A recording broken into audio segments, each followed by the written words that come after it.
Salut la team les joueurs, je vous retrouve pour la vidéo du début de semaine, vidéo de lundi, des matchs de lundi à mardi et des matchs de mardi à mercredi.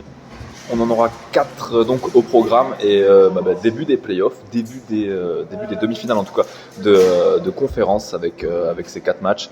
Il y a déjà eu le Denver-Minnesota il y a quelques jours avec la victoire de Minnesota d'un grand Anthony Edwards à plus de 40 points.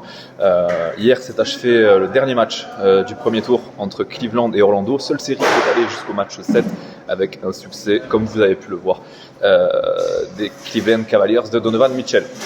On va commencer directement ce soir, 1h30, direction le Madison Square Garden de New York, où les Knicks vont recevoir les Pacers de l'Indiana. 1,40 New York, 2,82 Indiana. Très sincèrement, avec la débauche d'énergie qu'a dû... Je vais vous expliquer un truc. Par exemple, l'année dernière, New York avait été monstrueuse lors du premier tour, on s'en souvient tous. Avant de chuter, lamentablement, j'ai envie de dire, contre le Heat de Miami. L'année dernière, ils avaient tapé Cleveland.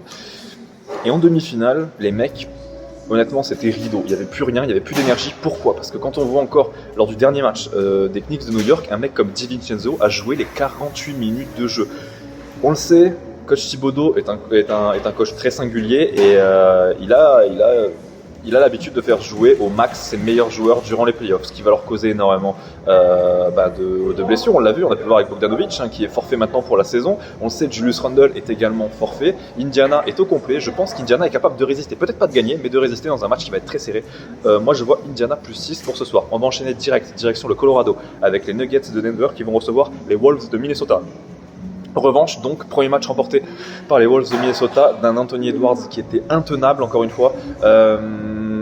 Des enseignements de cette série, de ce début de série en tout cas, on le sait, Gobert a du mal à défendre sur Nikola Jokic. Nikola Jokic d'ailleurs a livré un énorme match, à plus de 30 points encore une fois. Il pourrait récidiver, mais là honnêtement je vois pas comment Denver ne pourrait pas remporter celui-ci. Denver est bien trop au-dessus avec l'écart, pourquoi pas Denver de 5 points ou plus, même voir le 6, à voir si ça se rapproche des deux. En tout cas pour ma part ce sera une grosse victoire de la part des Denver Nuggets.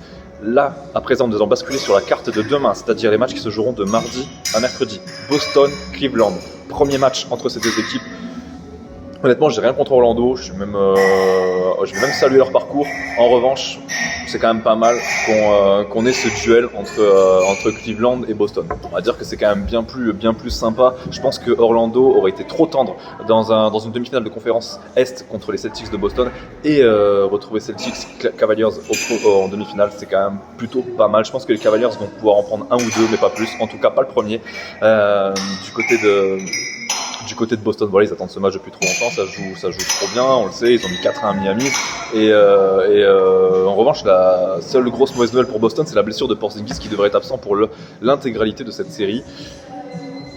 Toutefois, Boston devrait l'emporter. Lors des 5 derniers matchs, si on cumule les 5 derniers matchs, les 3 derniers de Boston ainsi que les 2 derniers de Cleveland, les 5 matchs ont été en dessous des 202 points. Donc pourquoi pas tenter le moins de 205,5 points dans un match très défensif ce soir. Et normalement, Boston devrait l'emporter, logiquement. OKC Dallas, celui-ci tout le monde l'attend. OKC, on le sait, c'est l'outsider principal, on va dire, de cette NBA, leader de la conférence Ouest au terme de la saison régulière. Ils ont massacré les Pelicans de Zion Williamson au premier tour sur le score de 4-0. Les Pelicans qui étaient privés de Zion Williamson avec Brandon Ingram, CJ McCollum, mais la performance reste majuscule. À voir ce que peut donner le Thunder d'OKC face à Dallas. Moi, pour ma part, je crois vraiment à un succès de Dallas. Ils ont été trop chauds. C'est pour ma part, c'est mon avis, c'est l'équipe qui dégage les meilleures garanties dans la conférence Ouest à l'heure actuelle. C'est eux qui ont le mieux terminé cette saison régulière finalement à l'Ouest. Et pourquoi pas les voir remporter cette rencontre et envoyer un message très fort. On le sait, l'expérience va être de leur côté. Moi, je vois un succès surprise des Mavericks de Dallas. N'oubliez pas les amis, on part avec Parion Sport pour toute cette vidéo, toute cette carte. Je suis parti avec Parion Sport en ligne.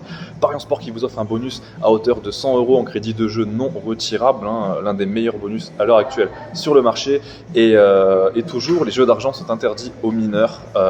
Il faut que cela reste une pratique une pratique, tant j'ai envie de dire, qui vous mange pas trop, d'argent, quoi. Faut quand même garder ses sous au max, et puis pourquoi pas faire un combiné avec toutes les cotes que je viens de vous proposer, mettre 1 euro sur faire un cumul de toutes ces cotes. Voilà, j'en ai terminé. Je vous dis, je ne sais pas quand est-ce que je vais faire la prochaine. Normalement, ce sera mercredi. J'essaye d'adapter en fonction des matchs de playoff, parce que là, le contenu, comme vous l'avez vu, est un peu plus maigre. Et en tout cas, je vous souhaite une excellente journée. Ciao, ciao!